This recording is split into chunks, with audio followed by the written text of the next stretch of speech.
Robert Martinez never imagined his Tuesday morning would begin with such a heavy responsibility. The 52-year-old veteran stood in his small apartment in Denver, Colorado, carefully folding his best suit into a travel bag. His hands trembled slightly as he packed, not from nervousness, but from the weight of the promise he had made. 3 days earlier, Robert had received a phone call that changed everything. On the other end was Sarah Thompson, a woman he had never met but whose voice carried a pain he recognized all too well. Sarah's son, Staff Sergeant Michael Thompson, had been killed in action while serving overseas. Michael was only 24 years old, with bright blue eyes and a smile that could light up any room, according to his mother. "Mr. Martinez," Sarah had said through her tears, "Michael always talked about you. He read about your work with veterans and said if anything ever happened to him, he would want someone like you to bring him home." Robert had spent the last 15 years helping military families navigate the difficult process of bringing their loved ones home. It wasn't an official job, and he didn't get paid for it. After losing his own brother in Iraq, Robert had made it his mission to ensure no family faced this journey alone. He understood the paperwork, the protocols, and most importantly, he understood the grief. The airline tickets were booked, and Robert had all the necessary documentation in a thick manila folder. He had done this journey 43 times before, and each time felt as important as the first. The remains would travel in a special cargo area, while Robert would sit in the passenger cabin, ensuring everything went smoothly until Michael could be reunited with his family in Ohio. Robert arrived at Denver International Airport 3 hours early, as he always did for these flights. He wore his navy blue suit, polished black shoes, and a small American flag pin on his lapel. In his carry-on bag, he kept a folder with all of Michael's military honors, photographs Sarah had sent him, and a handwritten letter from Michael's younger sister telling her brother she loved him. At the check-in counter, Robert presented his identification and the special military escort documentation. The young clerk, a woman named Jessica, looked at the papers with confusion. She had clearly never seen anything like this before. "Sir, I'm not sure what this is," Jessica said, holding up the escort authorization. "Let me get my supervisor." Robert remained patient. He had encountered this before. Not all airline employees were familiar with the protocols for transporting fallen soldiers. He waited quietly, watching other passengers rush past with their vacation luggage and business briefcases, completely unaware of the sacred cargo that would be traveling with them. The supervisor, a middle-aged man named Tom, approached the counter with a skeptical expression. He examined Robert's documentation with the same confusion as Jessica. "Mr. Martinez, I'm going to need to make some phone calls about this," Tom said. "We don't usually handle these types of arrangements." "I understand," Robert replied calmly.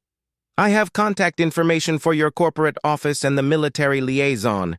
This is all standard procedure." While Tom made his calls, Robert noticed other passengers beginning to stare. Some looked curious, others seemed annoyed by the delay. A businessman in an expensive suit checked his watch repeatedly and made huffing sounds. A family with young children shifted impatiently in line behind Robert. 20 minutes passed, then 30. Robert could see Tom on the phone, speaking in hushed tones with what appeared to be multiple people. The line behind Robert grew longer, and the whispers grew louder. "What's taking so long?" someone muttered. "Some people think they're special," another passenger complained. Robert kept his composure. He had learned over the years that patience and dignity were essential in these situations.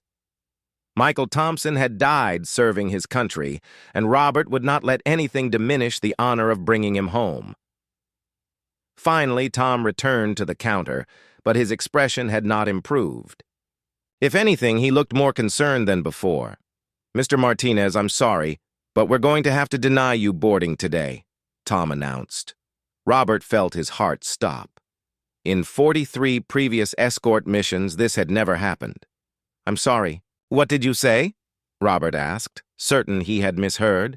We cannot allow you to board this flight. Our corporate office says the documentation isn't sufficient, and we're not comfortable with this arrangement. The words hit Robert like a physical blow. Behind him, he could hear passengers murmuring, some with approval that the line was finally moving, others with curiosity about what was happening. Tom, I need you to understand something, Robert said, his voice steady but firm. There is a young soldier in your cargo hold who gave his life for this country. His mother is waiting in Ohio to bury her son. This documentation has been accepted by every major airline for 15 years. Tom shifted uncomfortably. I'm sorry, sir, but our decision is final. We can try to accommodate you on tomorrow's flight if you can get additional paperwork. Robert stared at the man in disbelief. Tomorrow's flight would mean Michael's funeral would have to be delayed. It would mean Sarah Thompson would have to wait another day to lay her son to rest. It would mean a family's grief would be extended because of bureaucratic confusion.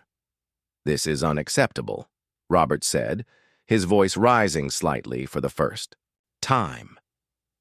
That soldier cannot wait until tomorrow. Other passengers had stopped what they were doing to watch the confrontation. Some pulled out their phones, sensing that something significant was happening. A few people in line began asking questions about what was going on. Robert looked at Tom, then at Jessica, then at the growing crowd of onlookers. He realized this moment would determine not just whether Michael Thompson made it home on time, but whether the airline would learn to properly honor the sacrifice of America's fallen heroes.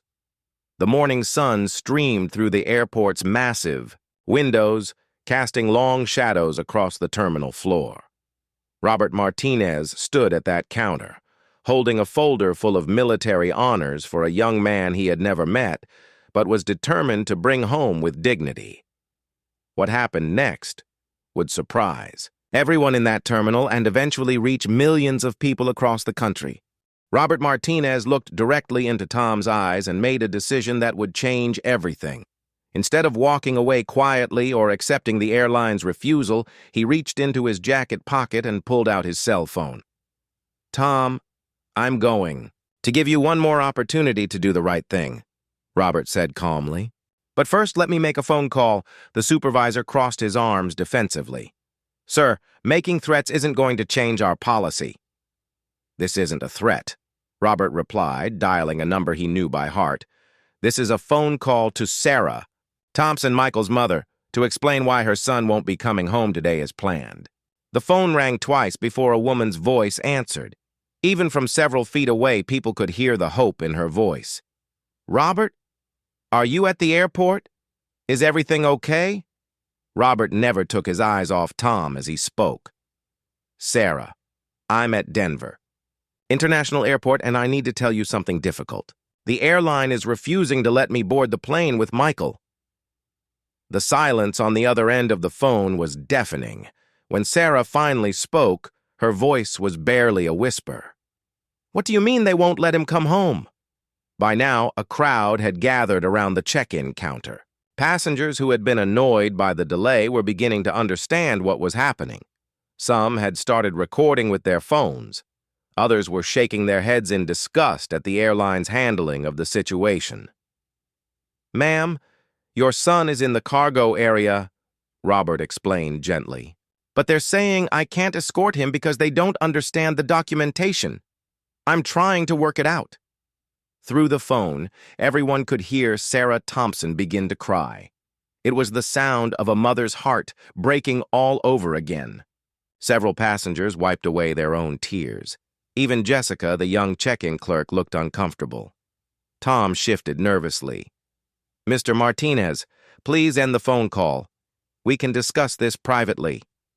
No, Robert said firmly. We'll discuss this right here, right now. Sarah, you're on speakerphone. I want you to tell these airline employees who your son was. Sarah's voice came through the phone, shaky but determined. My son was Staff Sergeant Michael Thompson. He was 24 years old, and he died protecting his fellow soldiers. He loved baseball and chocolate chip cookies, and he called me every Sunday no matter where he was stationed. He wanted to be a teacher when he finished his service. He died 3 weeks before he was supposed to come home. The entire check-in area had gone silent. Even the businessman who had been complaining about delays was listening intently. Some passengers were openly crying. "Sarah," Robert continued, "can you tell them why it's important that Michael comes home today?" "Tomorrow is his funeral," Sarah said, her voice breaking. "His father took time off work. His grandparents drove 12 hours to be here. His high school friends are flying in from all over the country. The honor guard is scheduled. The cemetery has everything prepared. If Michael doesn't come home today, we'll have to cancel everything and start over." Tom looked around at the crowd that had gathered. He could see phones recording, he could see the tears in people's eyes, and he could see that this situation was spiraling beyond his control.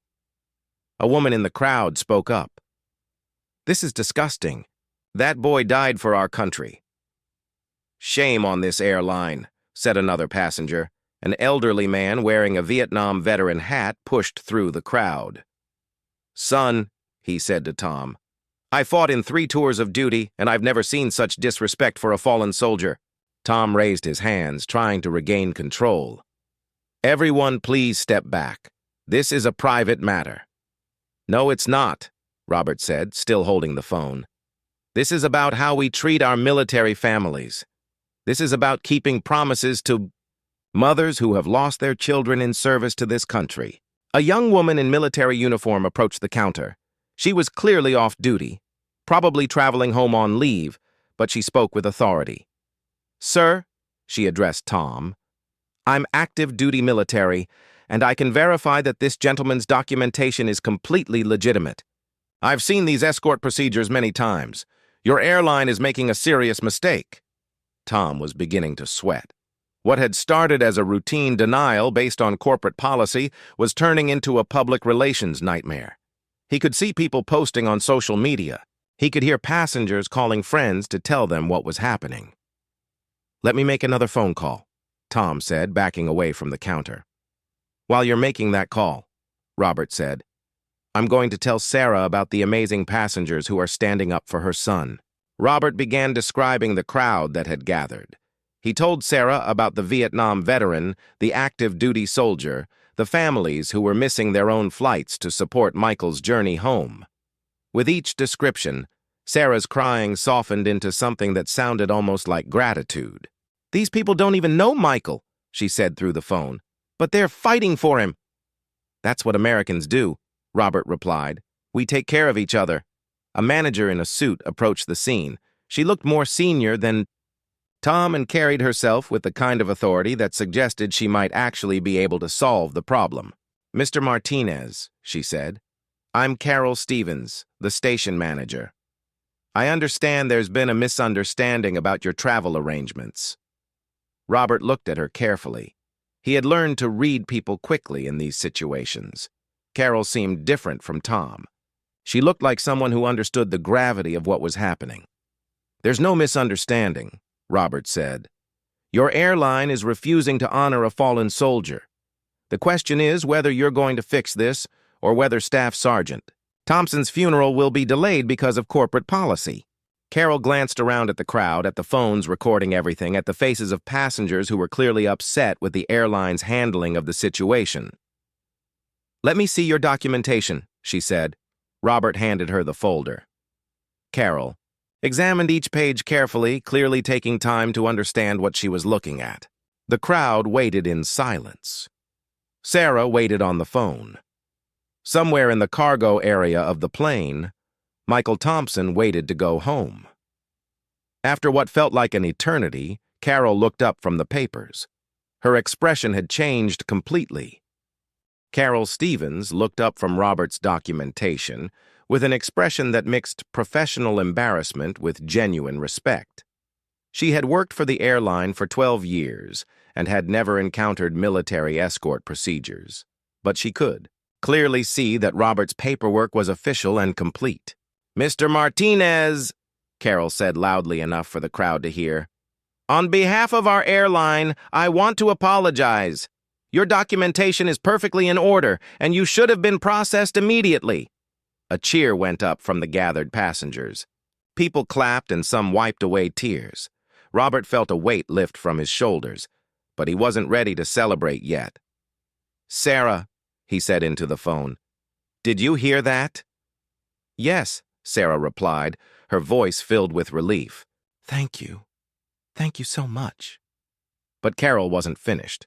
She turned to Tom and Jessica with a stern expression. "This is exactly the kind of situation that should have been escalated immediately," she told them. "We have protocols for military escort services, and ignoring them is unacceptable." Tom looked down at his shoes, clearly realizing the magnitude of his mistake. Jessica appeared close to tears herself. Carol turned back to Robert. "Sir, we're going to do everything we can to make this right. You'll be boarding first, and we'll make sure everything goes smoothly from here." The Vietnam veteran in the crowd stepped forward. "Ma'am, that's a good start. But I think your airline owes this family more than just an apology." Other passengers began nodding in agreement. The active duty soldier spoke up again. "This gentleman has been doing this service for military families for 15 years, she said. "He shouldn't have to fight for basic respect." Robert could see that Carol was genuinely trying to handle the situation properly, but the crowd wasn't ready to let the airline off the hook so easily. More passengers were pulling out their phones, and he could see people typing rapidly, probably posting about what they had witnessed. A businessman who had been complaining about delays earlier surprised everyone by approaching the counter. "I want to upgrade this gentleman to first class," he announced, pulling out his credit card. "And I want to pay any fees associated with his travel." "That's very generous," Carol replied, "but that won't be necessary. Mr. Martinez, we're upgrading you to first class at no charge, and we'll be making a donation to a military family support organization in Staff Sergeant Thompson's name." The crowd began applauding again, but Robert held up his hand for silence. "Sarah," he said into the phone, "the airline is going to upgrade my seat and make a donation in Michael's name. But more importantly, they're going to make sure this never happens to another military family." "Is that right?" Sarah asked, addressing Carol directly through the speakerphone. Carol leaned toward the phone. "Mrs. Thompson, you have my personal guarantee that we will be reviewing and improving our procedures immediately. Your son's sacrifice deserves better than what happened here today." "Thank you," Sarah whispered.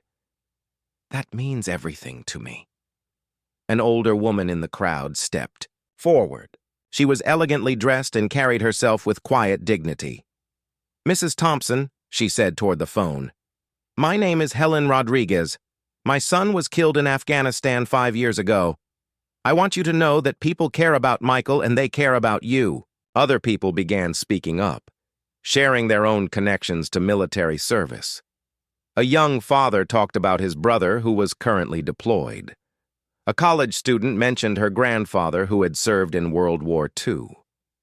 What had started as a bureaucratic nightmare was turning into something beautiful. Robert watched the scene unfold with amazement. In all his years of escorting fallen soldiers home, he had never experienced anything like this. The crowd of strangers had become a community united in honoring Michael Thompson. A teenager who had been traveling with his parents approached the counter shyly. "Excuse me," he said to Carol, "but is there a way passengers can contribute to the donation for the soldier's family?" Carol looked surprised by the question. I'm not sure we have a process for that."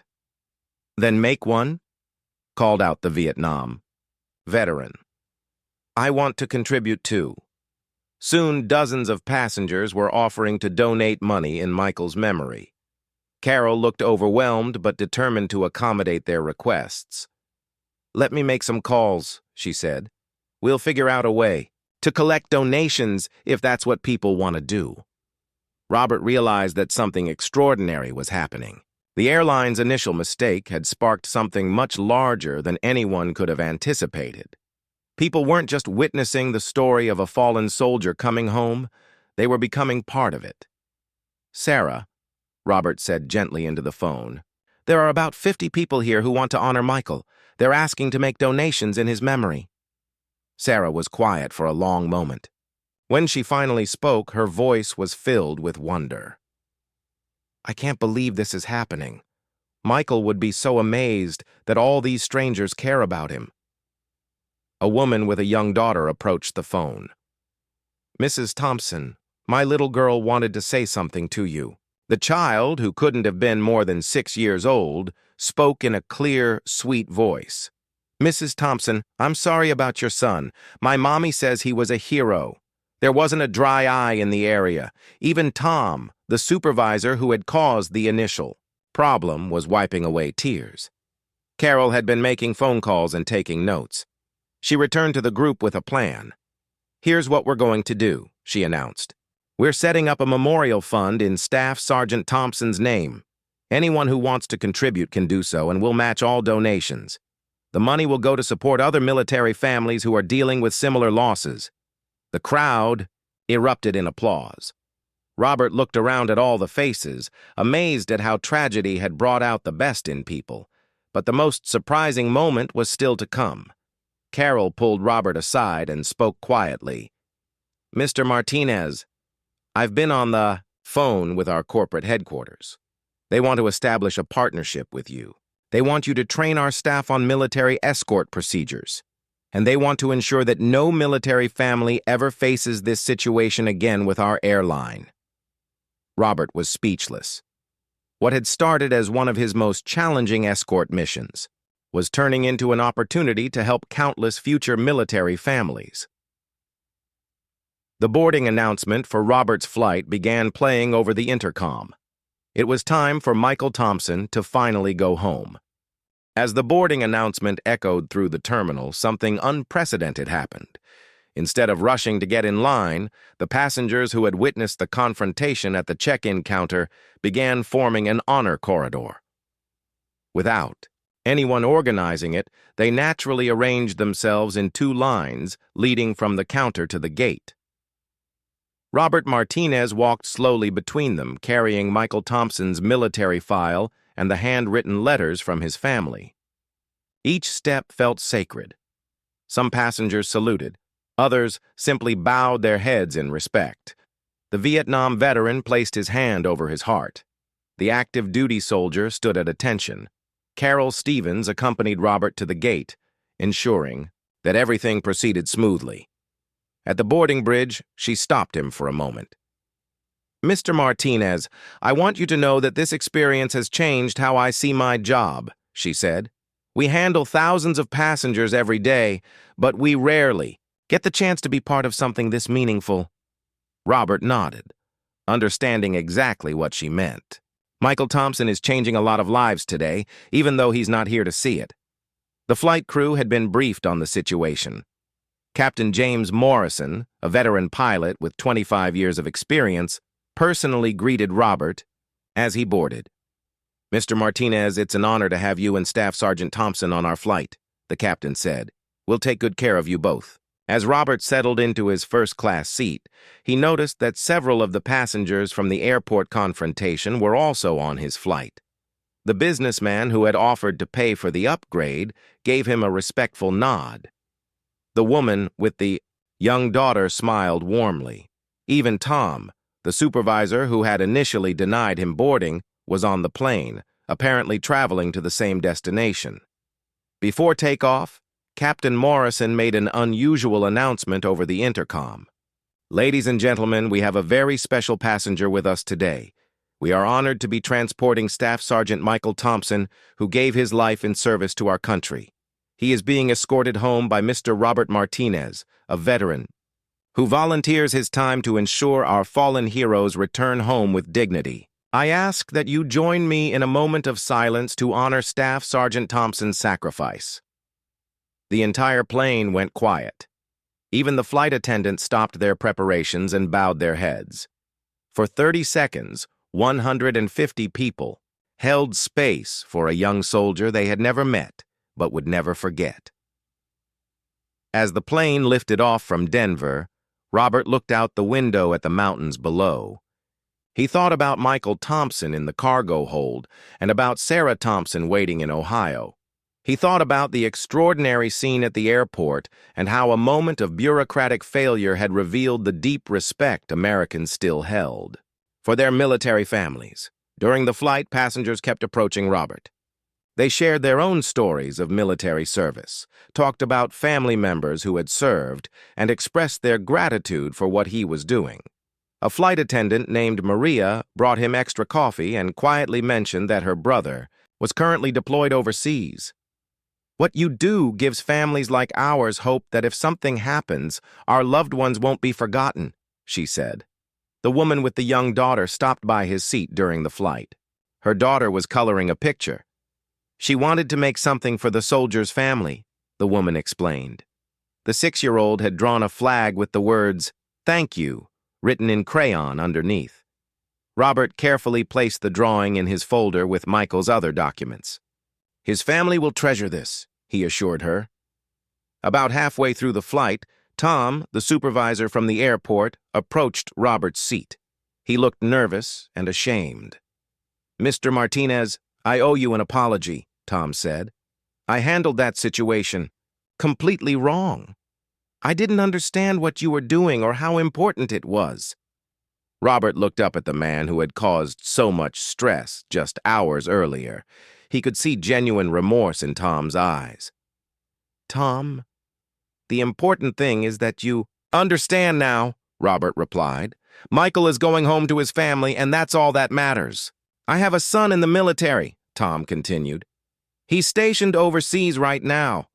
What happened today made me think about how I would want him to be treated if—" He couldn't finish the sentence. "Your son serves so that families like the Thompsons don't have to worry about whether their loved ones will be honored," Robert said gently. "Today you learned something important about that honor." Tom nodded gratefully and returned to his seat. As they approached Ohio, Captain Morrison made another announcement. "We're beginning our descent into Columbus.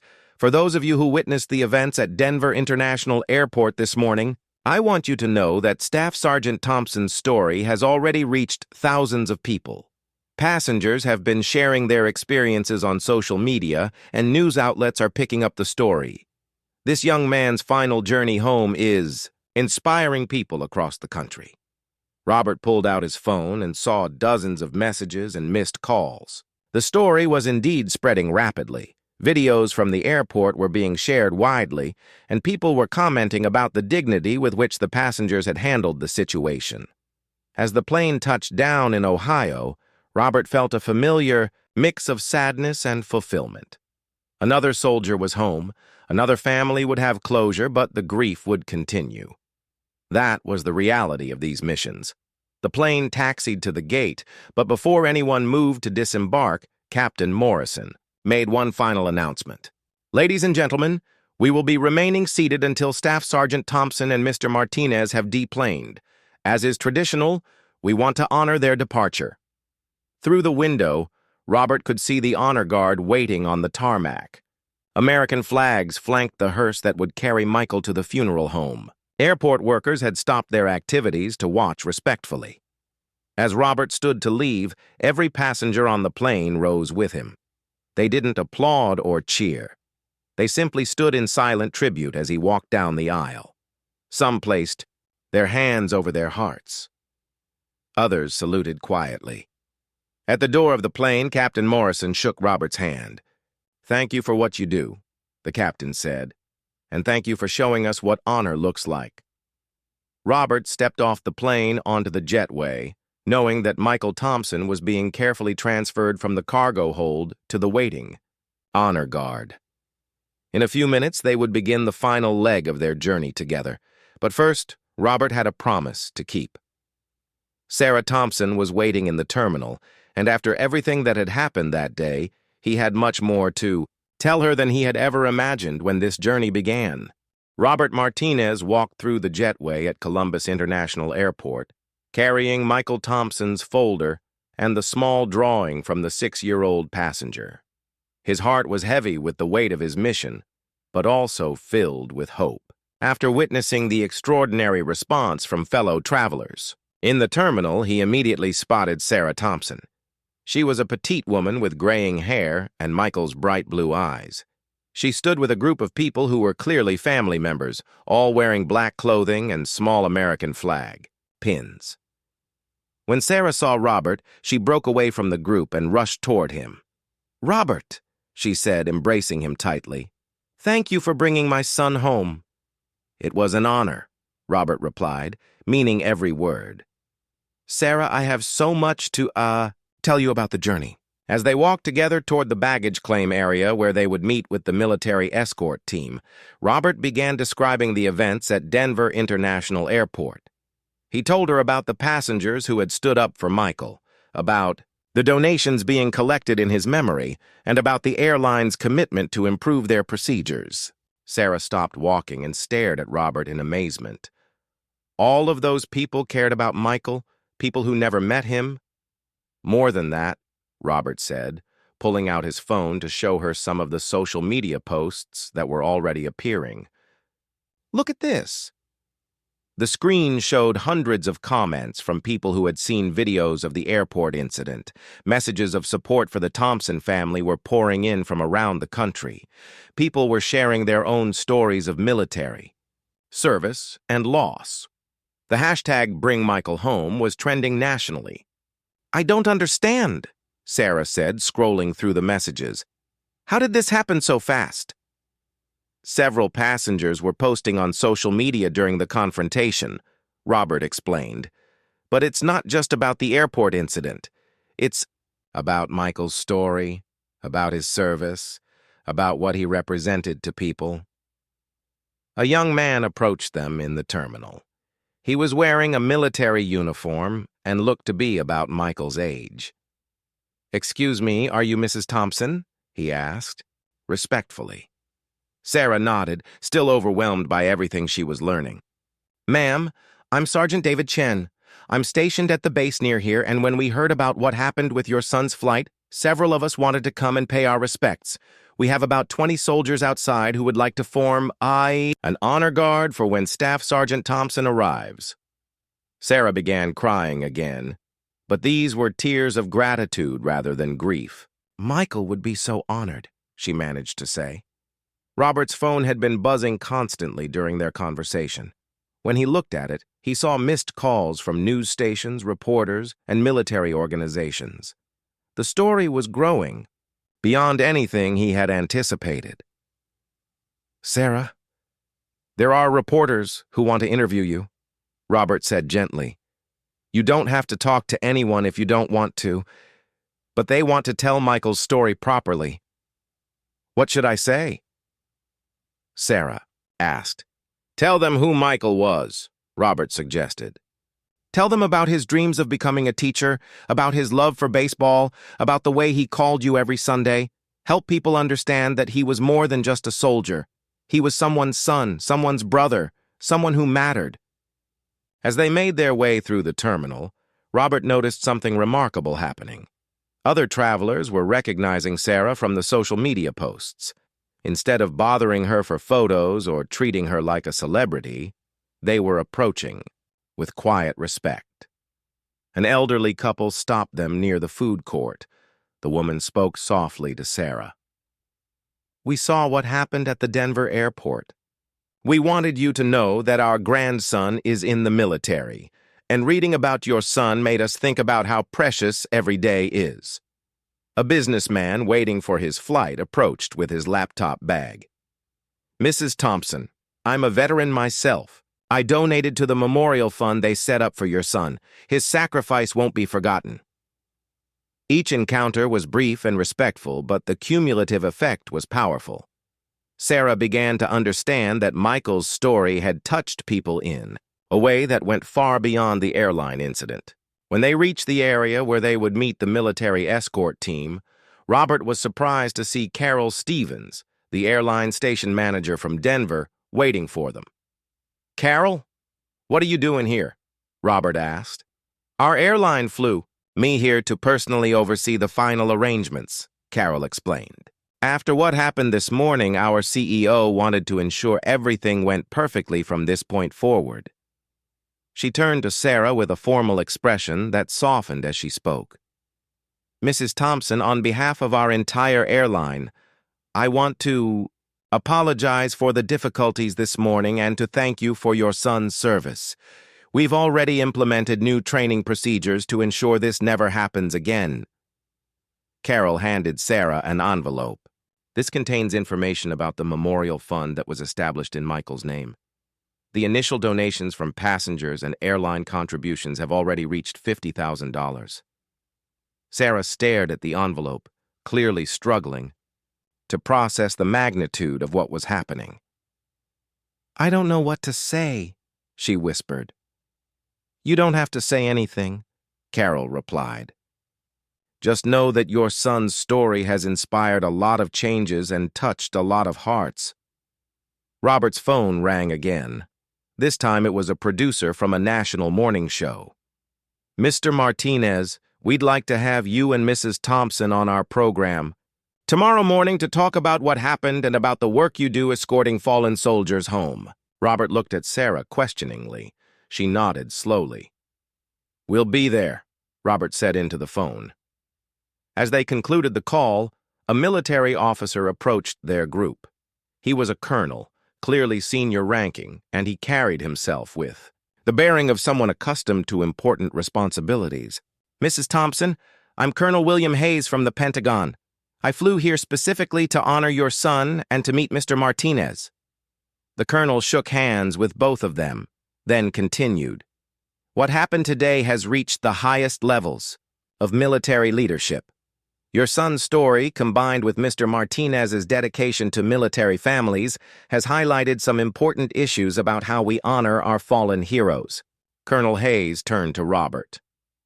"Mr. Martinez, the Department of Defense would like to discuss formalizing your escort program. We want to ensure that every military family has access to the kind of support you provide." Robert was stunned. For 15 years, he had been working as a volunteer, helping families one at a time. The idea that his work might become an official program that could help thousands of families was almost too much to comprehend. "Colonel, I would be honored to discuss that," Robert replied. Through the terminal windows, they could see the honor, guard assembling on the tarmac. Military personnel, airport workers, and even some passengers from Robert's flight had gathered to witness Michael Thompson's transfer to the hearse. Sarah watched the preparations and turned to Robert with an expression of profound gratitude. "Robert, when I called you 3 days ago, I just wanted someone to make sure Michael got home safely. I never imagined any of this." "Neither did I," Robert admitted.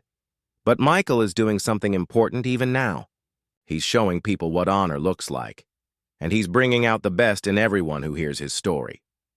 As they prepared to join the ceremony outside, Robert reflected on the extraordinary day.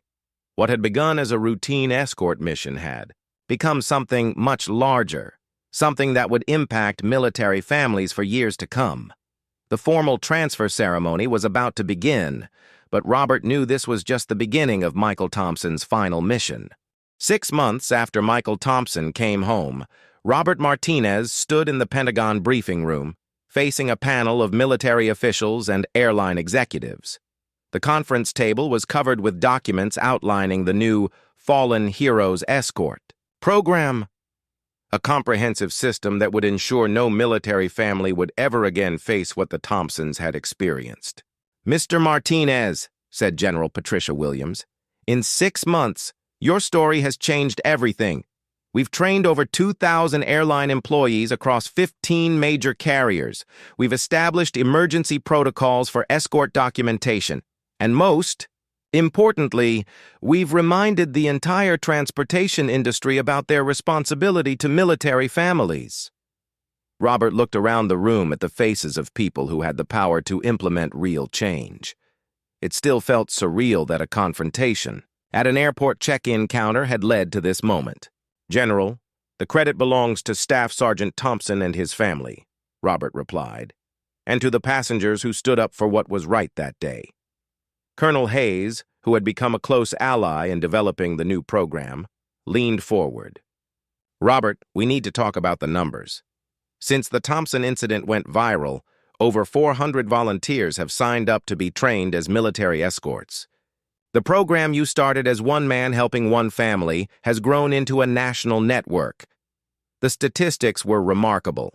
The memorial fund established in Michael's name had raised over $2 million for military families.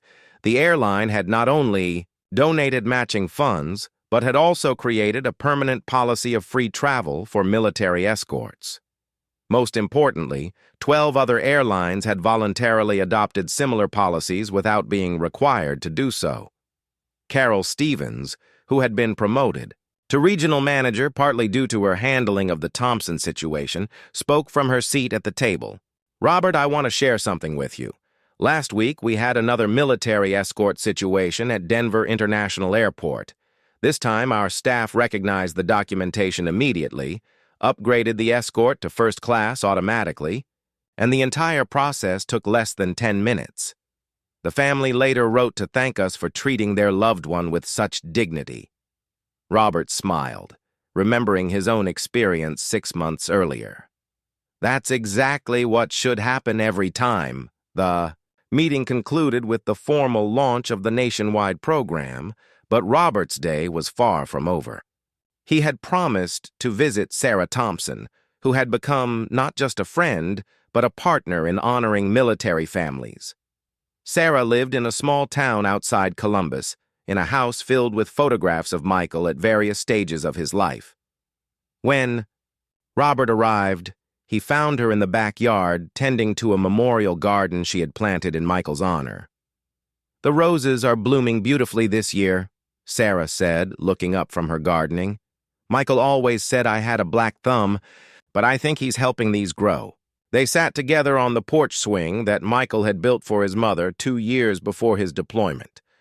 Sarah had aged in the months since her son's death, but there was a strength in her eyes that hadn't been there on that difficult day. At the airport, "Robert, I want to tell you about the letters," Sarah said, reaching for a large box beside her chair. "What letters?" "From the passengers on your flight, from people who saw the videos online, from military families around the world. They keep coming, and they all say the same thing, that Michael's story gave them hope or comfort or inspiration." Sarah opened the box to reveal hundreds of letters, cards, and packages. She pulled out a few examples. This one is from a mother in California whose son was killed in Afghanistan. She says that seeing how people rallied around Michael made her feel less alone in her grief. She selected another letter. This is from a high school class in Texas. They read about Michael online and decided to start a program to support military families in their community. Robert listened as Sarah shared letter after letter, each representing someone whose life had been touched by Michael's story. The impact had spread far beyond anything they could have imagined. "Sarah, what would Michael think about all this?" Robert asked. Sarah was quiet for a moment, looking out at her garden. "You know, Michael was always the kind of person who wanted to help others. Even as a little boy, he would give away his lunch money to kids who forgot theirs. I think he would be amazed that even in death, he's still helping people."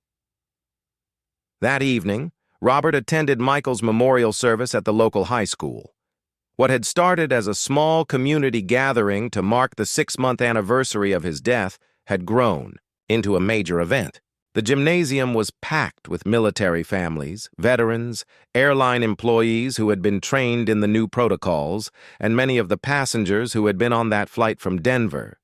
The Vietnam veteran from the airport, whose name Robert had learned was Frank Morrison, spoke to the crowd about the importance of honoring military sacrifice. The young girl who had drawn the picture for Michael, now 7 years old, had written a poem about heroes that she read with her mother's help. But the most powerful moment came when Tom, the airline supervisor who had initially denied Robert boarding, took the microphone. "6 months ago, I made a terrible mistake," Tom said, his voice carrying across the silent gymnasium. "I didn't understand what Mr. Martinez was doing, and I didn't show proper respect to a fallen soldier. That mistake taught me something important. About honor, about sacrifice, and about doing what's right even when it's difficult." Tom paused, looking directly at Sarah Thompson in the front row. "Mrs. Thompson, your son changed my life that day. Not just mine, but thousands of other people's lives. I want you to know that every day since then, I've tried to live up to the example he set." As Tom returned to his seat, there wasn't a dry eye in the building. The evening concluded with the unveiling of a memorial plaque that would be permanently installed at Denver International Airport. The bronze plaque read, "In honor of staff. Sergeant Michael Thompson and all fallen heroes who continue their final mission home. Their sacrifice reminds us that dignity, respect, and honor are not just words, but actions we must take every day." As people filed out of the gymnasium, Robert found himself standing with Sarah beneath a display of photographs showing Michael throughout his life. As a smiling child, a proud high school graduate, a serious young soldier, and finally, in his military portrait that had been shared around the world. "Robert," Sarah said quietly, "do you think we've honored Michael properly?" Robert looked at the photographs, then at the crowd of people who had come to pay their respects, then at the letters and donations and policy changes that had resulted from one young soldier's final journey home. "Sarah, I think Michael is still serving his country," Robert replied. "He's teaching people about honor and sacrifice and standing up for what's right. His mission isn't over, it's just taken a different form." As they walked out of the school together, Robert's phone buzzed with a text message from a military family in Arizona. They needed an escort for their son who had been killed in action. Thanks to the program that Michael's story had inspired, Robert now had a network of trained volunteers who could help.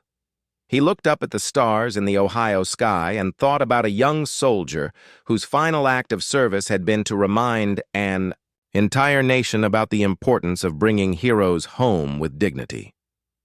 Michael Thompson's journey was complete, but his legacy would continue for generations to come, ensuring that no military family would ever again have to fight to bring their loved ones home with the honor they deserved. The story that began with a confrontation at an airport check-in counter had become something much larger, a reminder that ordinary people can do extraordinary things when they choose to stand up for what's right, and that sometimes the most important missions are the ones that continue long after the original battle is over.